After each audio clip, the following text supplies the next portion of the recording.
Japan के एक बड़े शहर में रिया नाम की एक लड़की रहती थी। वो असल में एक छोटे से गांव से आई थी, लेकिन अपने पिता की मौत के बाद उसे अपनी माँ और छोटी बहन के लिए पैसे कमाने थे, इसलिए वो टोक्यो शिफ्ट हो गई। रिया बहुत ही प्यारी और शांत स्वभाव की थी और एक टॉय शॉप में काम करती थी। उसे खिलौने बहुत पसंद थे, लेकिन उनमें से सबसे ज्यादा उसे पसंद थी कैट डॉल्स। हर महीने वो कुछ नई कैट डॉल्स खरीदती और उसके घर में दुनिया भर की अजीब और यूनिक कैट डॉल्स भरी पड़ी थी। एक दिन उसकी शॉप में एक लिमिटेड एडिशन ज़ुबू कैट डॉल का कलेक्शन आया। जैसे ही वो आई, सारी कैट डॉल्स कुछ ही मिनटों में बिक गईं।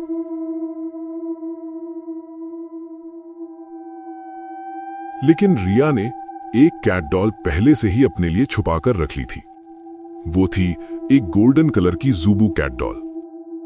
उसका रंग बाकी सबसे अलग था और उसकी स्माइल कुछ अजीब थी। रिया उसे अपने घर ले आई और पूरे दिन बस उसे ही देखती रही। उस कैट डॉल की नीली आंखें, ऐसा लग रहा था जैसे वो रिया को देख रही हो हर एक पल। उसका गोल्डन फर, लंबे कान और वो बड़े बड़े दांतों वाली स्माइल।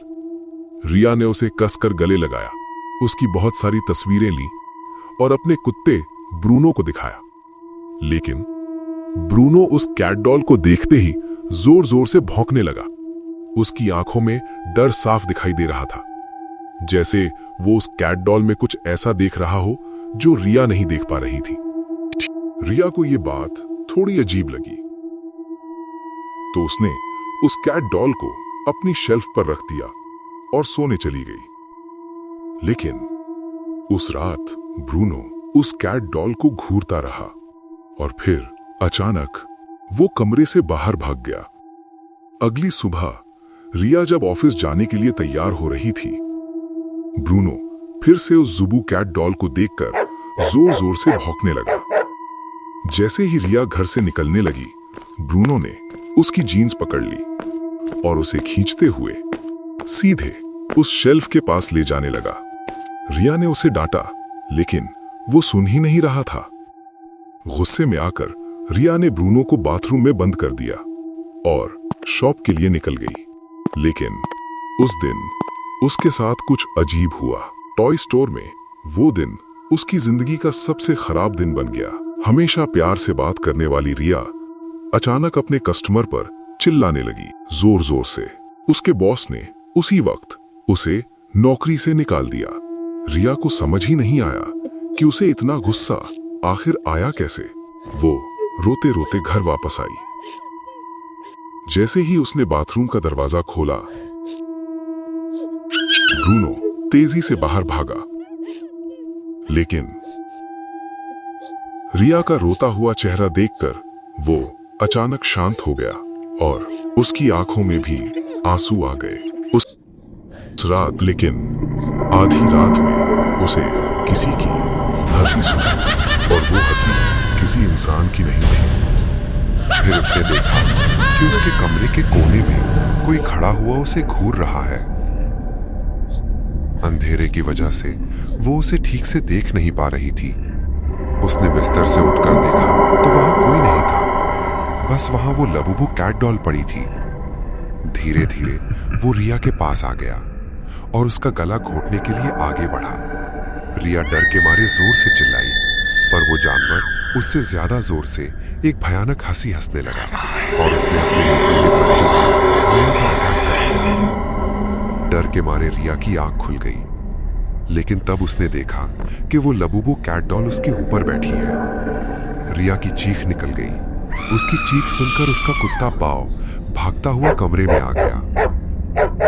रिया को समझ नहीं आया कि वो लबूबू कैट डॉल जिसे उसने सोते हुए शेल्फ पर रखा था, वो उसके बेड पर कहां से आ गई। उसने ध्यान से उस कैट डॉल को देखा तो वो कैट डॉल अब पहले से ज्यादा हंस रही थी। रिया कुछ समझ पाती कि इससे पहले ही रिया के डॉग बाओ ने उस कैट डॉल को अपने दांतों से खींचा और उसने उसके चीथड़े चीथड़े कर दिए। रिया पसीने से भीगी हुई थी और उसका सर दर्द से फट रहा था। रिया ने उस लबूबू कैट डॉल को डस्टबिन में डाला और बाओ को अपने पास बुलाकर फिर से सोने चली गई। जब वो सुबह उठी तो उसका सर पिछली रात से भी ज्यादा दर्द कर रहा था। साथ ही साथ उसके हाथों पर छोटे छोटे लाल दाने आ गए थे। बाओ भी कमरे में नहीं था। उसने बाओ को आवाज लगाई, पर उसको अपनी बात का कोई जवाब नहीं मिला। रिया हॉल में गई, लेकिन बाओ वहां भी नहीं था। वो पूरा घर ढूंढने लगी, लेकिन वो कहीं नहीं मिल रहा था। आखिर में वो अपने बाथरूम में गई। बाओ बाथरूम में भी नहीं था, लेकिन जब उसने अपना चेहरा शीशे में देखा तो उसका पूरा चेहरा उन छोटे छोटे लाल दानों से भर गया था। ऐसा लग रहा था कि जैसे किसी ने उसे काटा हो। पर जैसे ही रिया मुड़ी, वहां कोई जानवर नहीं, बल्कि बाथरूम के शेल्फ के ऊपर लबूबू कैट डॉल रखी थी। रिया को यह अपनी आंखों का धोखा लगा। उस लबूबू कैट डॉल को तो उसके कुत्ते बाओ ने तहस नहस कर दिया था। तो अब वो कैट डॉल वहां कैसे आ सकती थी? बल्कि अब उस कैट डॉल के चेहरे की स्माइल एक प्यारी सी स्माइल से बदलकर एक बहुत भयानक हंसी में बदल चुकी थी। रिया अब घबरा गई थी और वो बाओ को आवाज देती हुई घर के बाहर चली गई, लेकिन वो आसपास कहीं नहीं मिल रहा था। जब वो वापस घर में घुसी तो उसके होश उड़ गए।